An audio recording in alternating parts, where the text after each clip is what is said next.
जुड़ रहे हैं वो डॉक्टर जिनके बात को सुनना आपके लिए बहुत जरूरी है। हमारे साथ डॉक्टर DS राणा CMD हैं, सर गंगाराम हॉस्पिटल के जुड़ रहे हैं, और साथ ही साथ हमारे साथ अपराजिता सारंगी जुड़ रही हैं, स्पोक्स पर्सन है BJP के।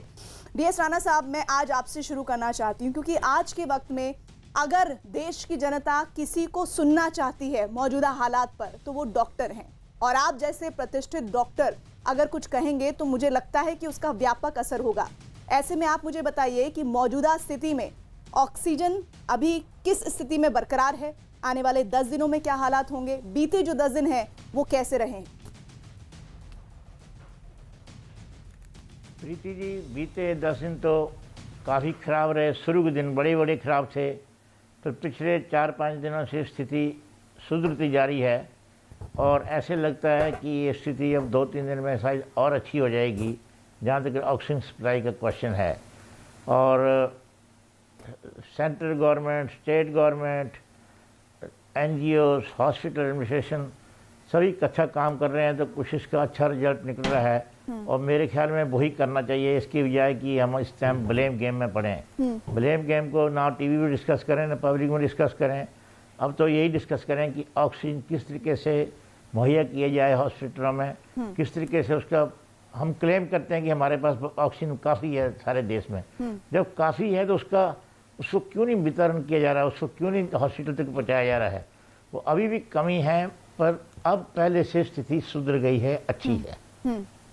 सर, लेकिन आप बता रहे हैं कि स्थिति सुधर गई है। अभी भी जहाँ तक अभी आज ही का अभी कुछ ही 1 घंटा भी नहीं हुआ है सर। हमारे साथ अलका लांबा भी जुड़ गए हैं और कांग्रेस की स्पोक्स पर्सन, मैं उनके पास भी आऊंगी, लेकिन सबसे पहले आज मैं चाहती हूँ कि हमारे साथ जो बड़ा डॉक्टर का पैनल जुड़ रहा है उनसे मैं बात करूँ, अलका और डॉक्टर राणा। ये मुझे बताइए सर, आप कह रहे हैं कि पहले की स्थितियां बहुत खराब थी लेकिन अभी की स्थितियां कुछ बेहतर है, आने वाले समय में क्या होगा?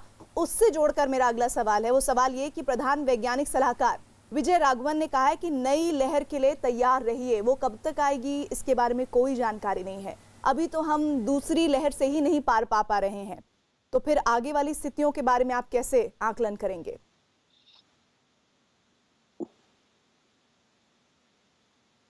डॉक्टर राणा।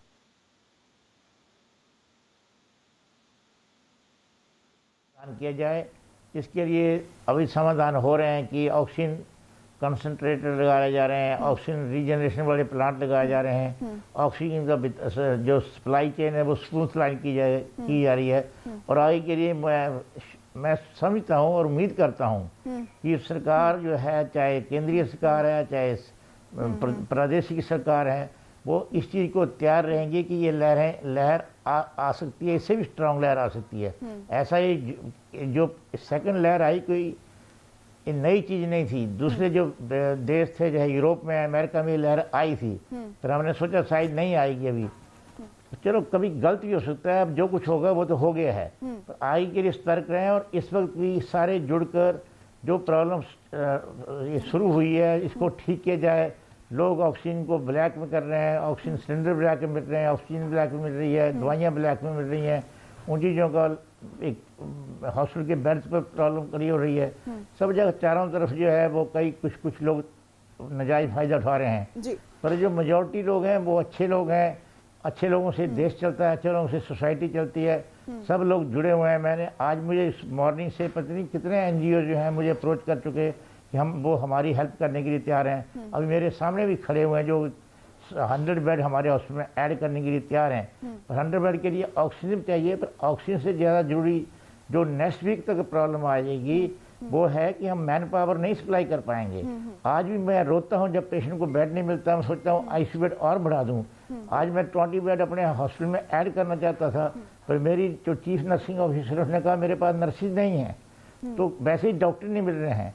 तो हमारी सबसे चुनौती आने वाली है, आने वाले टाइम में मेडिकल मैन पावर की सबसे बड़ी दिक्कत आएगी ऑक्सीजन के साथ साथ, और जो इंजेक्शंस हैं, दवाइयां हैं, उनकी कमियों से तो बीते दिन हम जूझे ही। इसका सॉल्यूशन नहीं होगा कोई।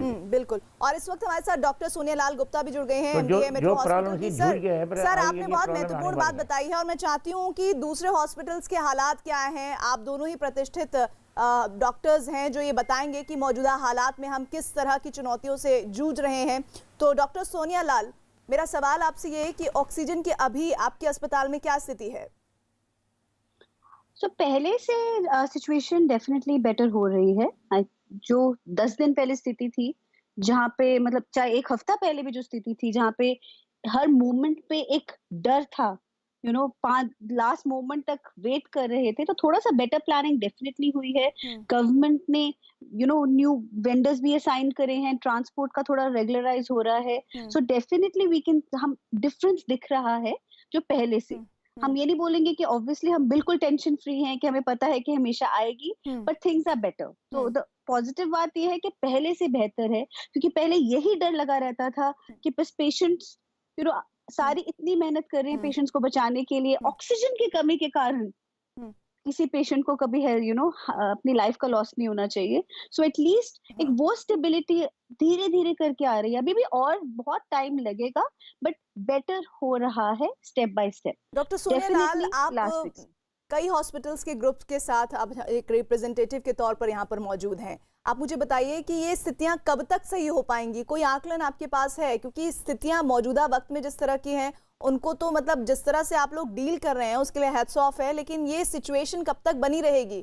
क्योंकि जो लोग अस्पतालों तक पहुंच रहे हैं वो सबसे पहले ये जानना चाह रहे हैं कि जिस अस्पताल पर वो दस्तक दे रहे हैं वहां मेडिकल फैसिलिटीज या फिर बेसिक ऑक्सीजन की सप्लाई है भी कि नहीं है।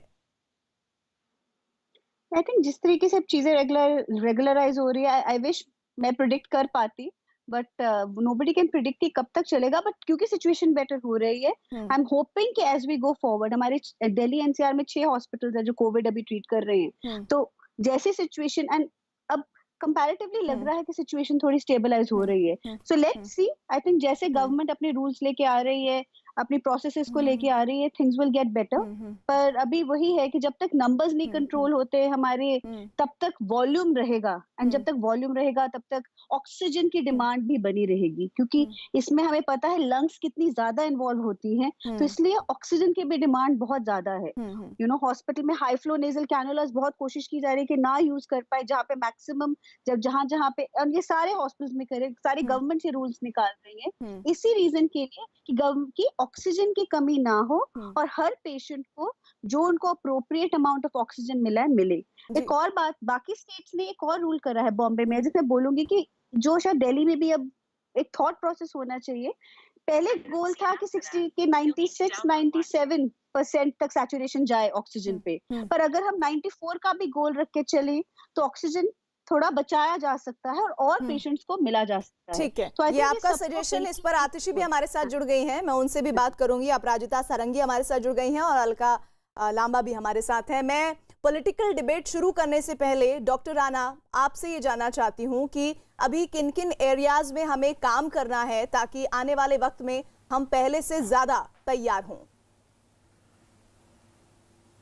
मेरे ख्याल में हमें सबसे ज़्यादा काम करना है, डिमांड कम करनी है, केसेस कम करने हैं। केसेस कम नहीं होंगे तो हमें पता है कि हमारे कंट्री के रिसोर्सेज जो हैं वो लिमिटेड हैं। जैसे मैंने अभी आपको बताया कि चलो ऑक्सीजन पूरी मात्रा में मिल सकती है, हमने अपनी ज़िंदगी में 45 साल में कभी नहीं सोचा कि ऑक्सीजन की भी कभी कमी हो सकती है किसी भी अस्पताल में। तो एक नई सिचुएशन आई हुई है, हो सकता है ठीक हो जाए, पर ये ठीक हो जाएगी और आपके केसेस कम नहीं होंगे तो आप बेड स्ट्रेंथ नहीं बढ़ा पाओगे। ये कहना कि हम टेंटों में बेड लगा